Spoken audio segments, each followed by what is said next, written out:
આજે ભૂખ લાગી હતી, ગોટા ખાવાની ઈચ્છા થઈ, પણ ગોટા તો બનાવતા આવડતા નતા. તે પપ્પાએ કીધું લાય ગોટા બનાવી આલું. તે સ્ટાર્ટ થઈ ગયા. પહેલાં ડુંગળી કાપી, પછી બટાકું કાપ્યું, અને પછી મરચાં લીધા. એના અંદર મરચાં લીધા, એના અંદર લોબી ચીરાડ કરી, પછી નાખ્યો ધોણા, થઈ ગયું. પછી લોટ નાખ્યો, શાનો લોટ હતો ખબર? ગોટાનો લોટ હતો. પછી મિક્સ કર્યું, પછી થઈ ગયો. અમારા પેસ્ટ તૈયાર. જોઈને થોડા પાણી આવે એવું થઈ ગયું હતું. પછી તેલ ગરમ કર્યું, પછી મરચું નાખ્યું, હળદર નાખી, મીઠું નાખ્યું, પછી ચાલુ કરી દીધું તળવાનું. ભાઈ રે ભાઈ, મોજે મોજ થઈ ગઈ. જોઈને એવું લાગતું હતું કે હાલના ખાઈ એવી ભૂખ લાગી હતી કે ચાર તળાય. પછી બહાર ત્યાં કાઢ્યા તો જોયું ને તો હાય મુદ્દામાં પાણી આવે એવું બની ગયા હતા.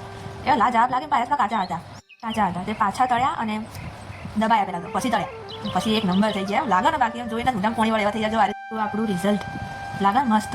મેં પહેલી વખત ગોટા જોયા તો એક નંબર. પછી ઉપર નાખ્યું મીઠું, અને પછી બીજાને તૈયાર ચાલ થઈ ગઈ. પાછો લીધો ગોટાનો લોટ, અને પછી મરચું મીઠું હળદર જેવું નાખી દીધું, પાણી કરી મિક્સ કરી દીધું, અને પછી નાખ્યા બટાક. એના પહેલાં તો મારા મુઢે પછો થઈ ગયો હતો. એ ગરમી લાગી હતી ને, પછી બટાકા નાખી દીધા, નાખીને પછી હું પાછી ઊભી થઈ. પછી યાદ આવ્યું કે મેં તમારા લોકોને ફોટા વિડીયો તો બનાવ્યા નહીં એના. પછી મોબાઈલ લીધો, પછી